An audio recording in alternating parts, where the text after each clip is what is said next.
Assalamualaikum, selamat sore, salam otomotif, salam perbengkelan buat rekan-rekan bengkel pada khususnya dan juga buat para pemilik kendaraan pada umumnya.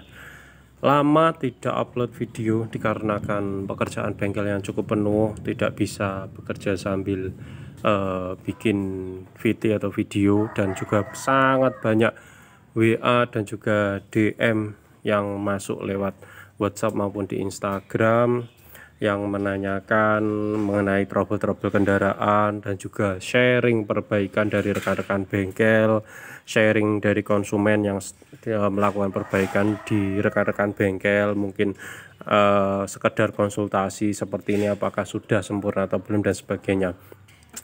Sore ini di bulan April, tepatnya tanggal 8 atau tanggal 9 ya, hari ini saya mau berbagi lagi video. Mungkin ini adalah video yang sudah lumrah atau biasa buat rekan-rekan bengkel yang sudah senior. Tapi seperti saya yang masih tahap belajar, ini adalah pembelajaran yang sangat baik yang saya temukan. Walaupun sebenarnya ketika awal running atau awal menghidupkan engine itu diusahakan jangan sampai mesin itu langsung hidup. Tujuannya supaya pelumasan itu bersirkulasi terlebih dahulu dengan jeda waktu pengisian atau penghisapan solar dari tangki ke filter solar, ke sentimeternya atau sebaliknya, kemudian ke filter halusnya, baru masuk ke injeksi pump atau bos pump atau supply pump dan sebagainya penyebutannya. Kemudian dibagikan ke injektor dengan tekanan yang sama rata, dan injektor untuk mengabutkan sesempurna mungkin agar mesin itu bisa hidup, bisa berputar, bisa menghasilkan tenaga dan juga panas dan sebagainya. Kali ini cara mempercepatnya itu bisa, namun tetap ini juga tidak langsung hidup, cuma crankingnya tidak terlalu lama. Jadi dipastikan oli pasti sudah bersirkulasi. Yang pertama, kalau saya filter oli sebelum menghidupkan saya isi oli dulu.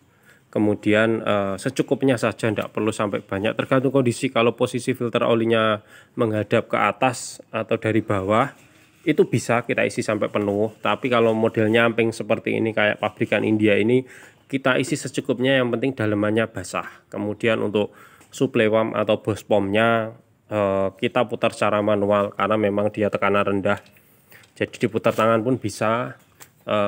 Kita kasih arus di solenoidnya aja.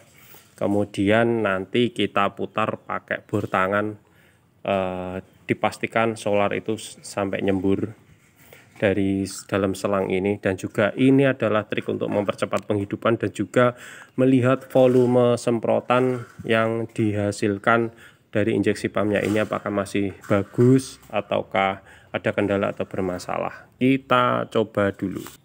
Tuas gasnya kita ganjal, kalau tidak diganjal dia keluar tapi sedikit. Jadi kalau kita ganjal seperti tadi gasnya itu. Tuh, itu tadi sudah saya coba. Debitnya secara kasat mata volumenya sama, secara kasat mata, dan semoga nanti ketika hidup ini juga akan sempurna. Dan ini adalah mesin pabrikan dari India, dimana ada beberapa masukan dari rekan-rekan bengkel kemarin waktu pengerjaan mesin ini. Kok berani ngerjakan mesin ini padahal sampan masih baru, Mas? Kalau saya apapun mesinnya, selama saya tidak malu bertanya dan juga saya tidak mudah menyerah. Jadi setiap trouble, setiap tantangan itu adalah ilmu yang sangat mahal dan juga langka bagi saya. Jadi tetap saya kerjakan setelaten mungkin, semaksimal mungkin sampai mendekati sempurna ataupun bahkan sempurna sekalian. Dan untuk mesin ini spare partnya memang ada yang bilang susah, namun kalau saya sih malah gampang spare part mobil ini dibanding dengan mobil-mobil Jepang. Ya memang di toko sini memang tidak ada, tapi di dealernya pasti ada, dan juga ordernya cukup cepat. Pengiriman juga bisa via bus, jadi sangat lancar dan juga normal. Dan untuk mesin ini sendiri detail perbaikannya sebenarnya permasalahannya adalah overheat dan juga oil slat. Jadi olinya itu mengental, mungkin karena efek kurang, interval penggantiannya kurang bagus, ataupun juga mungkin pemakaian oli yang terlalu kental. Karena kalau saya lihat mesin dengan lubang oli ukurannya seperti ini harusnya sih minimal 15W40 atau 10W40, minimal 15W lah. Semakin encer oli diesel itu semakin bagus juga. Walaupun itu mobil tua, memang beda pendapat, beda penjelasannya, namun intinya juga sama. Karena semakin encer oli harganya pasti semakin mahal. Itu yang jadi masalah buat pemilik kendaraan niaga pada khususnya. Dan juga detail perbaikannya adalah penggantian seluruh seal-sealnya kita ganti baru. Kemudian silinder headnya karena ada keropos jadi kita las, kemudian kita scrub, kita ratakan kembali setelah hasil pengelasan. Liner piston kita ganti baru, pistonnya juga saya ganti baru karena keausannya sudah 10% dari ukuran piston baru. Jadi walaupun sebenarnya bisa, cuma takutnya nanti ada bunyi. Biasanya kalau pakai piston lama keausan 10% dipaksakan dipakai itu pasti ada bunyi. Walaupun sedikit kayak tek tek tek tek itu pasti ada bunyi itu. Dan itu sangat tidak nyaman bagi saya sebagai mekanik, walaupun kalau kita pakai buat jalan sih normal, lancar dan sebagainya. Kemudian untuk area transmisinya hanya pembersihan oli-oli di dalamnya juga, dan juga penggantian seal-seal, kampas kopling full set baru, dinamo starter sekalian saya cek untuk penggantian brostolnya karena sudah mendekati habis. Walaupun kemungkinan estimasi pemakaian mungkin 3 atau 6 bulan, tapi sekalian saya ganti baru. Untuk alternator saya maksimalkan IC-nya juga saya ganti baru.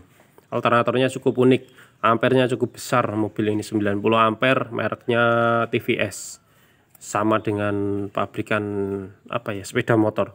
Tapi alternatornya ini cukup sederhana dan juga perbaikannya tidak serumit alternator mobil Jepang. IC-nya pun juga modelnya terpisah-pisah, jadi untuk dirombak maupun di ini bisa. Dan secara fisik alternator ini banyak persamaannya. Ini bisa pakai punya Isuzu Panther, namun di sini nanti hanya menambah sedikit bracketnya, tapi bisa. Ataupun PS 100 bisa juga, cuma kalau PS agak panjang, jadi nanti agak nyentuh selang pengisian oli. Ini harus modif selang pengisiannya. Dan juga untuk fan bell-nya ukurannya juga sama. Untuk timing bell belum nyoba. Dan yang paling unik dari mobil ini adalah mobil ini tidak ada tanda marking, tanda topnya. Jadi feeling kita itu sangat kuat. Saya selalu kasih tanda sebelum pembongkaran mesin. Jadi karena sebelum saya bongkar ini mesinnya hidup kata pemiliknya, nah, karena saya ngambilnya dari sana sudah terbongkar, dan ini saya cek berdasarkan pengecekan top timingnya sudah saya bikinkan tanda marking pakai stipo atau tip X pakai cat. Jadi diusahakan nanti tetap sama. Dan juga untuk bos pomnya juga tidak ada tandanya, pulinya polosan, tidak ada cowakan sama sekali. Camshaft, askruk juga sama, namun di ininya sudah saya kasih tanda sendiri. Nanti saya luruskan dengan covernya atau di besinya sini juga saya kasih tanda sendiri. Dan untuk filter saya ganti baru. Untuk nozzle-nya ini saya servis atau saya bersihkan aja. Dan juga tekanannya saya maksimalkan tetap di 120 bar, hanya saja sudut pengabutannya yang agak saya perlebar supaya tidak terjadi netes atau kencing. Kemudian untuk varian elektriknya sama, ternyata nozzle-nya ini juga unik mesin ini ya, merek Tata ini. Yang 1, 2, 3 nozzle manual, tapi yang nomor 4 ini elektrik ya. Ini ada kabelnya, biasanya sih elektrik kayak sensor induksi ya. Kemudian ada crank angle sensor atau CKP ya, itu di belakang. Kemudian ada juga sensor TPS-nya. Kemudian ini ada timer ya, timer atau apa ya, ini biasanya sih saya nyebutnya timer ini kalau di bos pom lain. Kemudian sensornya apalagi ya, oh iya itu ada suhu temperatur sama ECT, dan juga ada EGR. Dan mobil ini juga sudah dilengkapi dengan turbo charge intercooler, jadi bukan turbo charge saja, jadi ada intercoolernya. Kemudian lain-lainnya sama. Kalau ini untuk kipas radiator karena masih bagus, hanya resistornya putus, saya ganti baru untuk resistor. Untuk radiator saya bongkar, saya cuci, saya bersihkan bagian dalamnya dari kerak-kerak. Dan Untuk aki tetap nanti pakai 12 volt karena memang ampernya 12 volt 65, ini ampere alternatornya 90, dan itu bisa dikasih aki yang 80 ampere sangat bisa. Namun harganya aki itu kalau yang besar itu pasti agak mahal. Oke, sekian untuk video ini. Karena lama tidak upload, tidak usah lama-lama. Mohon saran kritik di kolom komentar, dan juga silahkan WA di nomor yang sudah saya tuliskan di kolom deskripsi apabila ada yang perlu kita sharingkan atau ditanyakan atau kita lakukan belajar bersama. Terima kasih. Salam otomotif, salam perbengkelan. Selamat sore. Semoga lancar rezekinya, semoga lancar ibadahnya, dan lancar semua urusannya.